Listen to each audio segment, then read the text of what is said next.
Pops, nag-try kami ng ano, with chili ice cream.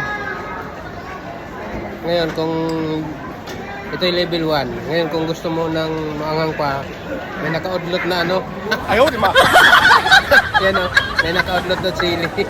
Pwede mo yung kagatin para talagang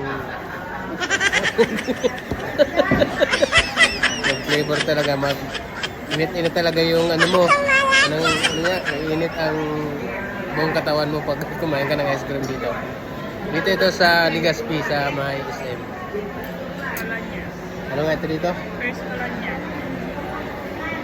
Nandiyan sir. Ito, dito yan ang mga ano, chili flavor. Yan o, Pop. So, mag-atyan ka mo digdi sa Muya, sa Bicol. Tama kakan ka mo sa with chili flavor na ice cream. Okay, mga Pops, bye!